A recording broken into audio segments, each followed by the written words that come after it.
What's up, everybody? Matt Gajeski here, back again with the team at Osmo, talking some college football DFS ahead of the Week 9 main slate. We have 14 games, big slate coming up. So without further ado, we will dive into this. But before we get started, hit that thumbs up button, subscribe to the channel, and hit the notification bell so you know when this and all other content goes live. We'll bring you behind the glass, show you some of our player usage data, but we also have projections, ownership projections, slate write-ups, everything you could possibly need to dominate college football DFS. And this particular slate kicks off with Cincinnati taking on Tulane. Cincinnati minus 25.5. This is taking some money in some spots. You may find it upwards of minus 27. The total is 61.5 overall. So Cincinnati, big favorites here. They're just playing very slow, 63 plays per game, 49% pass rate. And Tulane's defense has been very suspect, but they just don't have a lot of play volume. Desmond Ridder has been very much limited by the play volume and the run heaviness of the offense when they're leading. He's only averaging 231 passing, and he has 124 cumulative yards on the ground. He hasn't hit 300 yards as a passer yet this year, and his rushing output has been diminished as well. He doesn't have any games above 45 yards. There is a ceiling because of the implied team total being above 40 points, but Ridder just hasn't shown it in any matchup this year. He's very dicey as an expensive quarterback on this slate because they're just so willing to take their foot off the gas. Jerome Ford has also been getting it done with pure efficiency. He's averaging 112 yards per game, but only 18 touches. Fortunately, there's a lot of touchdown upside with their high red zone run rate for Jerome Ford. He's now just extremely expensive. We're not talking about the 7K Jerome Ford of a few weeks ago. He's 9,200, so there is a lot of opportunity cost. And a common theme on this slate is the running backs on DraftKings got massive price hikes. So we have some tough decisions to make. Similar to Ridder, the receivers are just so low volume in these games where they're winning by 3-4 touchdowns. Very hard to trust. So targeting Alec Pierce at 6,600 for 5.9 targets per game is just a complete disaster outside of Cincinnati stacks. You need to be stacking the Cincinnati offense to get to any of these receivers. The same goes for Michael Young, who's averaging 3.7 targets per game. They use two tight ends in Leonard Taylor, Josh Wiley. It's just a tough spot to get to unless you stack the Cincinnati offense. That is viable because of the team total, but risky because of low volume. On the Tulane side, Michael Pratt is dealing with a concussion.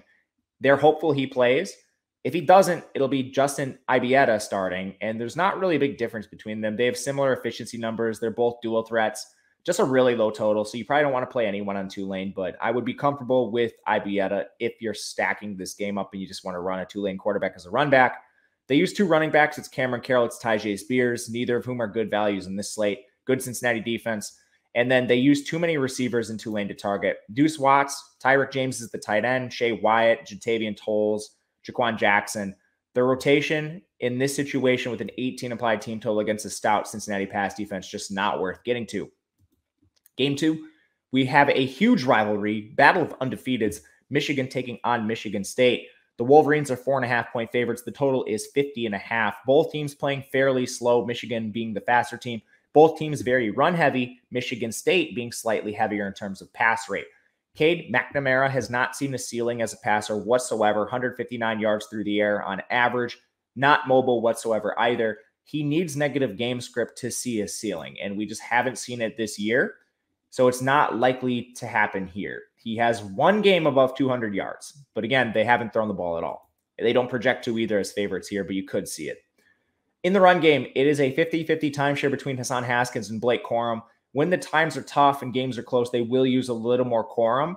He has more efficiency, averaging 104 rushing yards to 86 for Haskins, and he has fewer carries. He's also the better pass catcher. He is far out-targeted Haskins. That's reflected in price, and ultimately in games where they're winning, they're both going to approach 20 touches. But Corum's the preferred play when games are close. It's just tough to get to him at his elevated price tag. In the receiving room, Cornelius Johnson and Dalen Baldwin have had ceiling target games against Nebraska.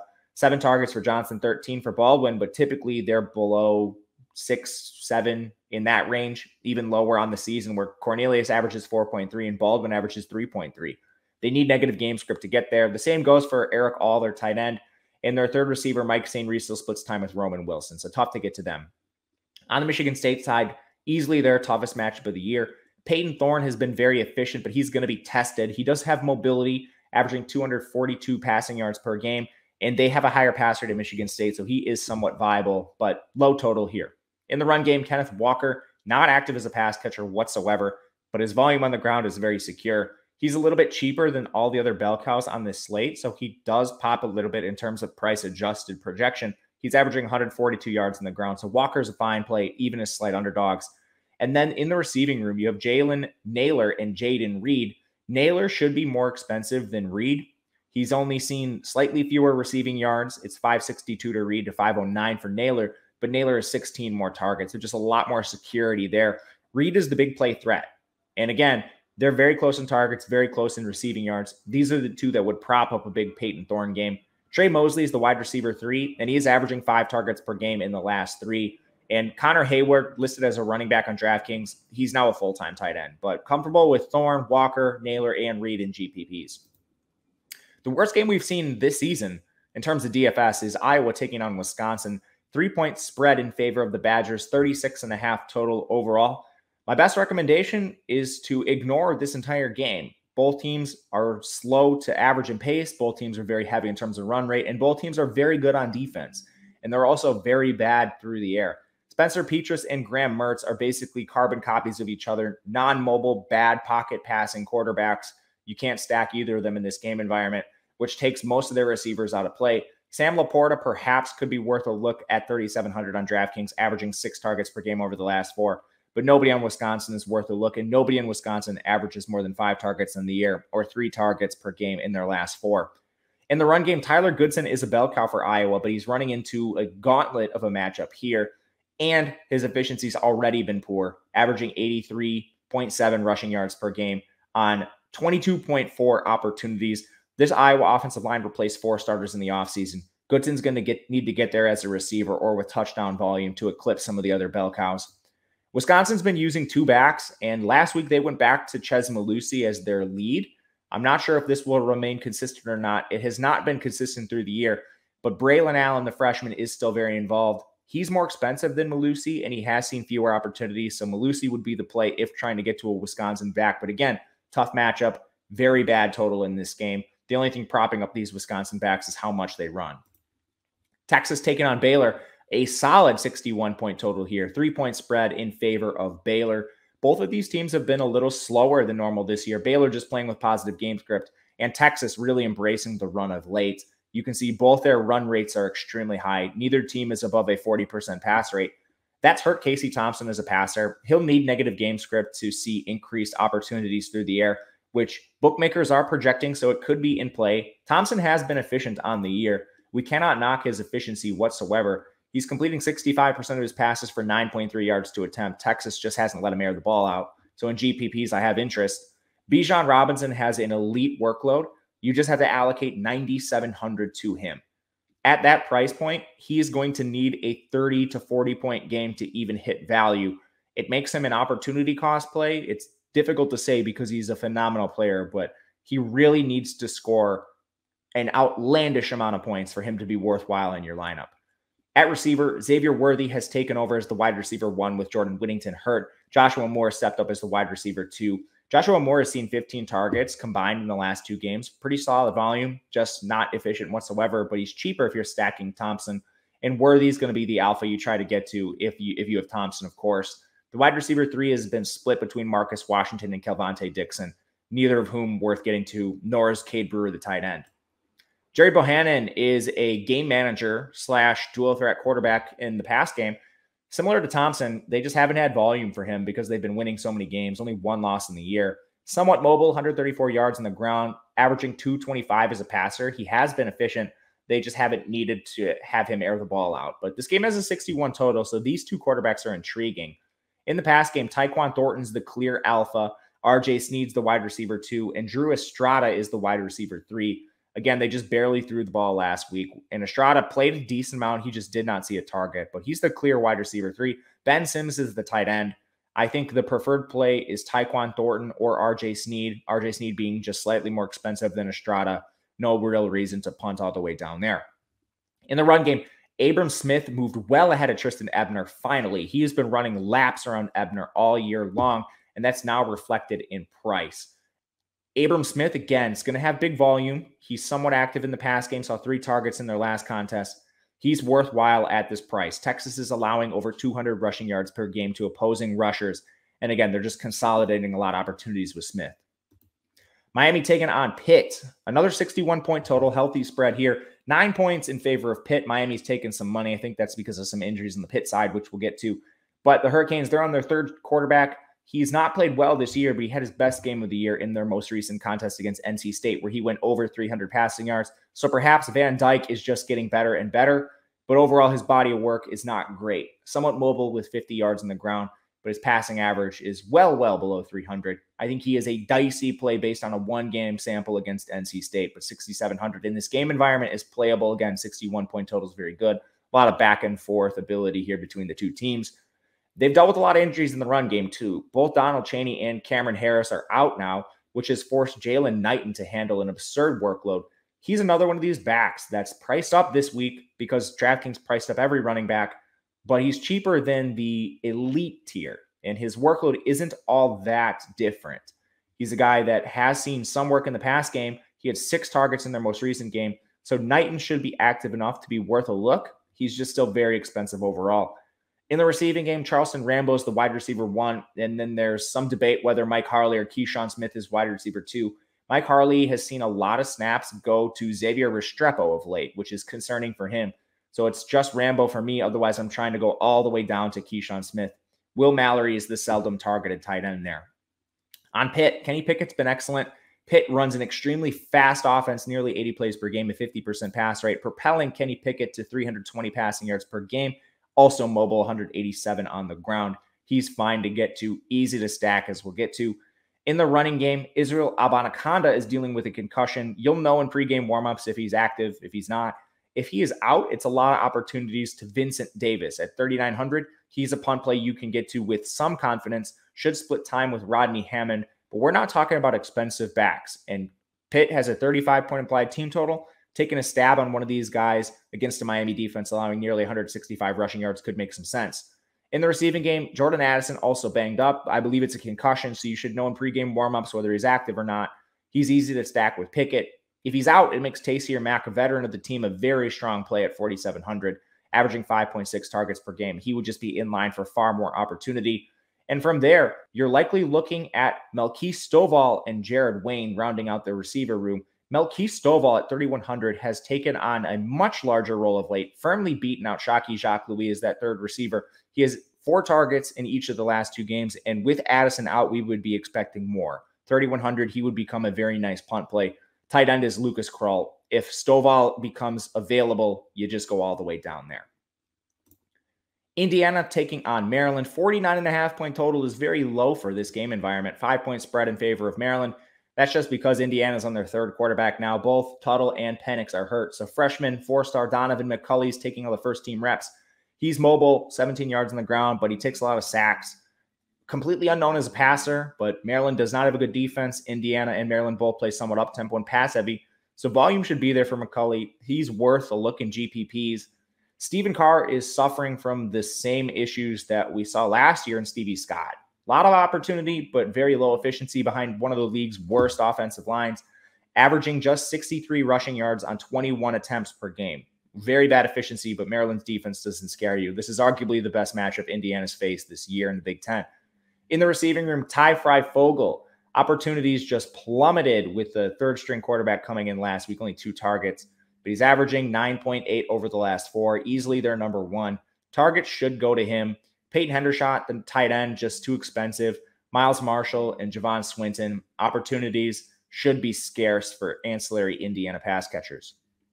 On the other side, Talia Tagovailoa has seen his efficiency plummet since the injuries to Jayshon Jones and Dante Demas, but he's still averaging a lot of attempts, 34 per game, 278 yards. Easier matchup against Indiana here, but Tagovailoa is not mobile. His best pass catchers are hurt, and Raheem Jarrett has not stepped up as the wide receiver 1 in Demas's place. He has just 6 targets in the last 2 games. This offense has been a disaster, and the only thing propping it up is the fact that Indiana's also been a disaster, and there's a lot of injuries on both sides. Jarrett still has potential opportunities, playing on almost every single snap. He's just running a lot of sprints. The actual wide receiver 2 in their last game was Marcus Fleming, who now has 10 targets combined in the last 2 games, but he's received a price hike, 4,500. There's no value in Fleming now. Outside of that, the backfield, Tayon Fleet-Davis is splitting time with Shalin Famatu and Penny Boone, sometimes Isaiah Jacobs. Maryland's hard to get to. Overall, with a 49 total, this game is not one worth targeting in a lot of lineups. Iowa State taking on West Virginia, another game with a bad total, 48.5. 7-point spread overall. Both teams playing slow, 67 plays per game. Both teams fairly balanced, West Virginia being the pass-heavier team at 53.5%. But Iowa State has passed the ball more recently. That's because their coaching staff has finally, 7 games into the year, figured out that Brock Purdy's having the best season of his career. He's mobile, 140 yards on the ground. His completion percentage, yards per attempt are phenomenal, but he's only averaging 27 attempts per game. Again, that's been increasing, and I think they finally realized that their path to winning games is not slamming Breece Hall into the back of the line. It is using Purdy. And with that said, he's very cheap. I think you can play him, but you're running the risk of them going back to that game plan where they just slam Breece Hall into the back of the O-line. Purdy's a risky play, but he's viable because of his efficiency, and the team total's okay. He's easy to stack, too. It's either Xavier Hutchinson or Charlie Kolar. Kolar's cheap enough at 4,100 where I think you just eat that and you don't worry about anybody cheaper. 7.5 targets per game is very cheap for his targets. In the run game, Breece Hall is in that Bijan Robinson tier as far as running backs go in price. He's averaging 115.6 yards per game. Very active as a pass catcher. He's 3rd on the team in targets. But again, you're allocating so much salary to the running back position with Breece. It's tough to build a balanced lineup elsewhere. So he's a GPP play. West Virginia, Jarret Doege is complete zero on the ground, pocket passer. He's been increasingly ceding snaps to Garrett Green, who's like a hyper-athletic quarterback, so they'll use him situationally. Makes Doege unplayable. Letty Brown is a bell cow back as well. Tough matchup against Iowa State, but he's averaging 20.5 opportunities per game, 76 yards on the ground. Very inefficient for Letty, but he's active as a pass catcher. And the one thing I'll say about him is you save a lot of money with Letty rather than paying up for Bijan or Breece. The pass game, it's basically Winston Wright, Bryce Ford Wheaton playing full-time roles, and then you'll see Sam James, Isaiah Esdell, and Sean Ryan rotate snaps. Even Michael Lawlin, the tight end, he'll rotate snaps in too. Bryce Ford Wheaton's cheap, so if you're playing a West Virginia pass catcher, it's probably him. Winston Wright just a little more expensive, but these guys are dicey. They're just so spread in terms of their target distribution that all of them are tough to get to. Georgia taking on Florida, a 14-point spread in favor of the Bulldogs, 51-point total overall. JT Daniels still banged up. Allegedly, he's practicing, but Stetson Bennett has played so well in his place that I'm not sure JT Daniels just walks back into the starting job. Stetson is mobile. JT is not. Their passing numbers are almost identical on the year. A couple easy matchups for Stetson, but this could be a spot where they even rotate. I'm not entirely sure. And at their team total overall and their heavy run rate, they're only 38% pass. It's a little tough to get to a Georgia signal caller. It's also tough to get to a Georgia rusher. Even with their high run rate, they use 4 backs. So it is not easy whatsoever to play one of these guys. Zamir White leads the group, but he's $6K, which is just too expensive for a guy averaging 12 touches per game. James Cook, more the pass-catching back. It's tough to get to any of these players. In the receiving room, they've had so many injuries that it's even tough to decipher who's the leading receivers. Brock Bowers, he's only averaging 3.3 targets per game over the last 3. That's because they've had some guys get healthy.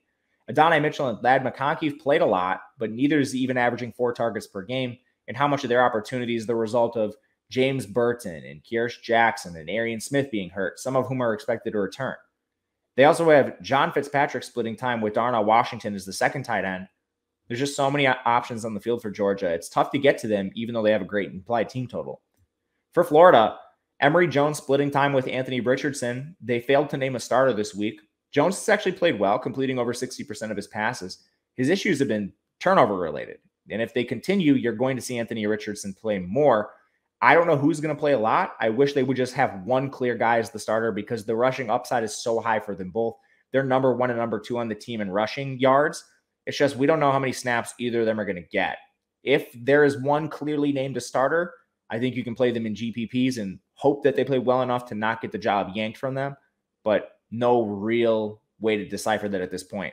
The actual running backs, because Jones and Richardson are so active in the run game, Malik Davis, Damian Pierce, and Naquan Wright in a 3-way timeshare are not usable. In the receiving game, Trent Whitmore got banged up in their most recent contest, but they had the bye week in between. He's expected to play. They are using a condensed opportunity share between Copeland, Shorter, and Whitmore. Whitmore's 3,300, and in this particular matchup against Georgia, they project to be trailing. Comfortable playing him at near the stone min. Copeland and Shorter have more targets in the year, but Whitmore, again, has been banged up. Rick Wells and Xavier Henderson split the wide receiver 3 role without Whitmore if he can't return for whatever reason. Texas Tech taking on Oklahoma. Texas Tech without Matt Wells. Both teams playing slow, largely due to inefficiency, not because of preference. Oklahoma still 19-point favorites after struggling with Kansas. They've struggled nearly every game this year. It's just really tough to decipher the Sooners right now. Both teams pretty balanced in terms of pass rate. Texas Tech, Henry Columbi's had one good game this year, and he's basically been a train wreck since. Speaking of train wrecks, playing Columbi last week did not go well, but somewhat mobile, 38 yards on the ground, decent as a passer. I mean, the efficiency's plummeted basically throughout the year. At some point, I think they might just try to run out Donovan Smith, who's like a hyper-athletic quarterback behind him. Tyler Show still hurt with the collarbone. Texas Tech's been a disaster. Luckily, Oklahoma's been very bad in pass defense. There could be some cheap opportunity. But with that said, Texas Tech has also embraced the run of late, and they have not used their best pass catchers. Like Eric Ezukanma, for him to have 12 targets combined over the last 3 games, it kind of speaks to the issues that Texas Tech is having. Your alpha receiver should not have this role. He's only averaging 4 targets per game over their last 3. Just horrific usage of the best players in the team. Geiger, he's the second receiver on the team worth talking about. He's also suffered a lot since Columbi took over at quarterback. Just a mess. We'll see how the offense looks now, but I mean, Sonny Cumbie, their new OC/interim head coach, he's still there, so I'm not expecting a ton of changes. In the run game, with Taj Brooks coming back, 3-way timeshare between SaRodorick Thompson and Xavier White, these guys should cannibalize each other to the point where they're not really usable. For Oklahoma, Caleb Williams has tantalizing upside. We saw his struggles really for the first time against Kansas, and we're still dealing with tiny samples, but he's very mobile, 285 yards basically in 3 starts, averaging a pretty decent amount as a passer, but still small samples here. It's tough to decipher what he actually is, and now he's 10K. I think you can fade him, but he's viable in tournaments for sure. One of the issues is he's hard to stack. Lincoln Riley was forced to play Marvin Mims last week. He still only saw 1 target, and that could change again this week. On the year, Marvin Mims only averages 55% of the routes, and he was boosted up last week because Mario Williams and Michael Woods were both out, both of whom expect to return. Jaden Hazelwood's the only receiver that plays on the majority of the snaps, and he's only averaging 5.5 targets per game, 34.5 yards. Hasn't been efficient for Hazelwood, but the one thing we can say is he has a consistent role, so he's easy to stack. Outside of Woods, Williams, Mims, Jeremiah Hall, Austin Stogner will split tight end. Drake Stoops plays way too much for his skills. Oklahoma is tough to get to, and they've underperformed at every point this year. The one player with an increasing role is Kennedy Brooks. Over 20 carries in 3 straight games. Eric Gray is being used solely as a change of pace pass catching back at this point. So Kennedy Brooks, his efficiency is solid enough. Huge favorites here at 8,400. You can definitely play him. Couple games left. One that we can gloss over a little bit. Colorado taking on Oregon. Oregon is a 24-point favorite with a horrific 49-point total overall. Colorado has 12.5 points as their implied team total. Don't play anyone in Colorado. Brandon Lewis is one of the worst quarterbacks in the Power 5. Jarek Broussard splits time with Alex Fontenot down the middle. And then the receivers are a complete disaster with Demetrius Stanley, Daniel Arias, and Brendan Rice leading the way. Not to mention Levante Chenault returns. Don't play Colorado. Oregon, Anthony Brown is your stereotypical game manager. Decent as a rusher. Decent as a passer. Very little upside in both categories. Unlikely to hit the bonus in either. The big total kind of elevates him, but unless he rushes in the touchdowns himself, a ceiling is unlikely. They also don't have a clear pass catcher. Their coaching staff seems to whimsically rotate these players. One week, Devon Williams is running 80% of the routes. The next week, it's Jalen Redd. Then it's Johnny Johnson. None of whom have any targets. Like, nobody averages more than 4 targets per game on the team or 35 receiving yards. One of them could pop up for a big game. The total's nice, but predicting who it is a different story. They're not strong plays outside of tournaments. The one strong play on the team is Travis Dye. Saw him get there with touchdowns last week, but volume's going to be there. Excellent pass catcher overall. He's 3rd on the team in targets. Dye has a phenomenal matchup against the Colorado defense, allowing 183 yards on the ground. Again, all these running backs got significant price hikes, so just tough to play. You can't play 2 of them for sure, so you got to pick and choose which one you like. I think Dye is fine. Florida State taking on Clemson. They tried the Mackenzie Milton experience. They had to bench him. This game has a bad total at 47.5, 10.5 point spread in favor of Clemson. This is coming down. Florida State's taking some money. Both teams playing really slow, due more to inefficiency than preference. And then Florida State, with Travis under center, they're just extremely run heavy, basically a fancy triple option team. He actually has been decent as a passer this year, and he has 344 yards on the ground. So Travis has a ceiling, but think of him almost like a military quarterback, a triple option quarterback. How much ceiling do they really have outside of just like a 4-touchdown rushing game? That's how I treat Travis here. Really tough matchup against Clemson's defense, the strength of their team too. Jashaun Corbin has also been affected by Travis being such a strong dual threat. He hasn't eclipsed 14 carries in any of the last 4 games. They'll split him with Treshaun Ward, even Lawrence Toafili at times. He's just too expensive for his role right now, and it's unfortunate because he's been very efficient.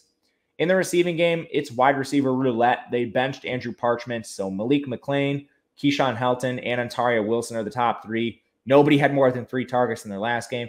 None of them averaged more than 3 on the year. Their tight end, Camerick McDonald, actually averaged the most out of that group at 3.4.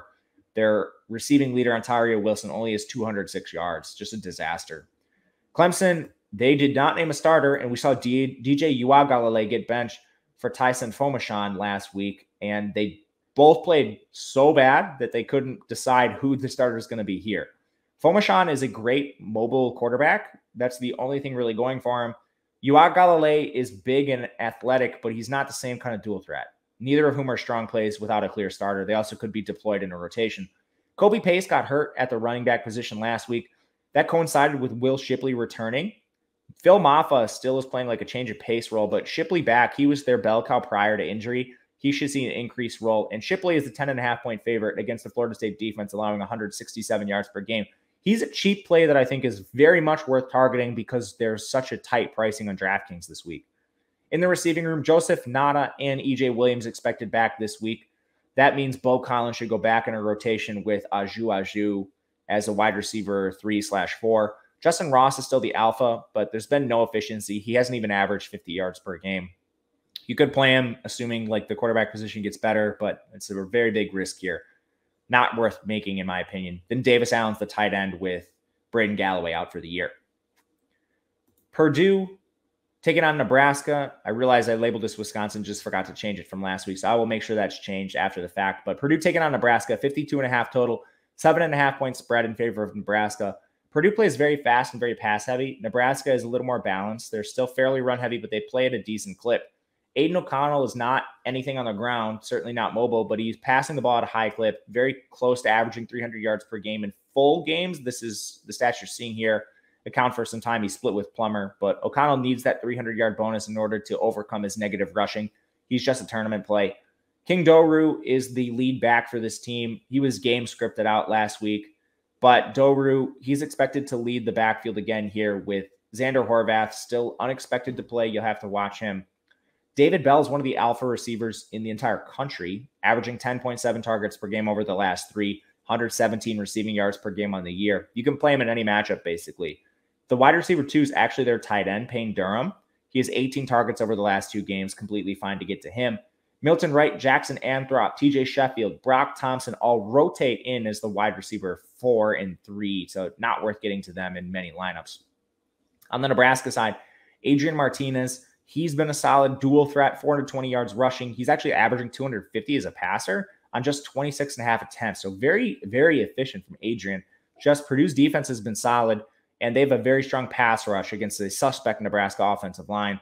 Martinez still can't get there with his legs. In the run game, Ramir Johnson's leading a committee that also features Jaquez Yant and Sevian Morrison. Tough to get to any of the backs, 3-way timeshare.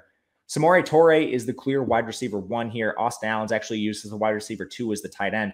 Torre is the best play in the offense. And from there, Levi Falk has actually seen an increased workload. He actually participated in over 70% of the routes last week. 5 targets each in the last 2 games. He's really cheap, and you could do a lot worse than targeting him. You have Xavier Betts, Omar Manning, Oliver Martin splitting time at the last receiver spot. TCU taking on Kansas State. Surprisingly, one of the healthier totals on the board, 58.5, 3-point spread in favor of Kansas State. TCU's been a disaster, and their coaching staff spoke a lot this week about increasing their run rate, which is already high, about 60%. Max Duggan's very active as a rusher, 258 yards on the ground so far this year. but even more depressed passing opportunity would hurt him. He's only averaging 25 attempts per game, so any more run rate going towards Zach Evans, it's going to be tough for Dugan to get there. But Evans is cheap. He's been banged up a little bit, so we've seen his ceiling as far as attempts kind of decrease of late, but he's very active in the pass game, and he has a ceiling we've seen prior this season. He's been practicing, suggesting he's a little further removed from that injury. Evans is a strong play at 7K, gives you a lot of savings off the Halls and the Robinsons of the world. In the receiving game, Quentin Johnson is their only good receiver, 19 targets in the last 2 games. And outside of that, it's a nasty rotation with Darius Davis, Tay Barber, Savion Williams, Quincy Brown, Blair Conwright. J.D. Spielman did retire, condensing this a little bit, but we're still talking about a 6-way rotation outside of Johnson, the only legit option in this team. For Kansas State, a good team total overall, above 30, somewhat props up a low-volume offense. Skylar Thompson, he has not rushed a lot, but we've seen it in the past. He does have mobility. He's averaging 215 yards per game on just 22.5 attempts, so good efficiency from Thompson. If TCU makes this a track meet and a shootout a little bit, he could be worth looking at. GPPs only, but the total is somewhat intriguing. He's easy to stack too. The leading receiver is Deuce Vaughn. He's actually the running back. Deuce is averaging 23 opportunities per game, but again, he's 9,400, so you're paying the price tag of Breece Hall and Bijan for him, which hurts the rest of your roster. Phillip Brooks, Malik Knowles, and Landry Weber are the wide receiver 1, 2, and 3 in that order. I think you can play them in terms of their price, but overall, low volume makes this risky to stack, but the total is very good, and the defense on the other side doesn't scare you. Again, TCU's allowing 240 rushing yards per game, so Deuce Vaughn, even at his elevated price, is interesting. The last game on the board is the best total far and away, 70 points. It is Duke Duke playing Wake Forest. Wake Forest is favored by nearly 17 points. But Duke still has an implied team total north of 25 because of the heavy total overall. Gunnar Holmberg is the quarterback, somewhat mobile with 183 yards, averaging 250 as a passer. Duke is extremely fast, and they are fairly balanced, a little bit heavier towards the run, but their play volume being so high makes them targetable across the board. You can stack Holmberg with Jake Bobo. He's kind of hard to stack otherwise because Jalen Calhoun, Eli Pancol, they're splitting time with like Darrell Harding, John Tavis Robertson. The tight ends are Jake Marweed and Nicky Dalmolin. All of them are splitting time. So Bobo is the preferred stacking option. Mateo Durant has tantalizing upside, 7,700 for him. If he's not game scripted out, he has up like 2 weeks ago, he saw 45 touches, 45 touches. He's averaging 26.6 on the year, well over 100 yards on the ground. Wake Forest is allowing 220 to opposing rushers, so Durant is in play. On the Wake Forest side, they've had to increase their pass rate recently because all of their games have been competitive. They allowed Army to score for 40 points, partially because of that bad run defense. But it's also elevated Sam Hartman's attempts. He's somewhat mobile, and he has a ceiling as a passer. He's averaging 296.5 passing yards per game. Duke allows over 300. So Hartman, even at an elevated price tag, you can play him. He's easy to stack. You have the expensive options in Roberson and Perry. Roberson's the better option overall. But A.T. Perry's very efficient. He just doesn't see as many targets. 8.1 per game for Roberson to 6.1 for Perry. The clear wide receiver 3 is Taylor Morin. He doesn't see anywhere near as many targets, but if you're double stacking Wake, he's very cheap at 4,100 and an easy play to kind of round out that 2-way stack. In the run game, it's a 3-way committee. Christian Beal-Smith, Christian Turner, and Justice Ellison. Beal-Smith is the leader, but that's reflected in price. I think you can take stabs on these backs because of the elite total, but the 3-way timeshare renders them all just timeshare backs at best. But that will do it for us today. My name is Matt Gajewski on Twitter at Matt_Gajewski. Let me know your favorite play in the comment section. Would love to hear it. And of course, on the way out, hit that thumbs up button. We will see you guys again next time. Thank you so much to Osmo for putting this on. Good luck, guys. We will see you again soon.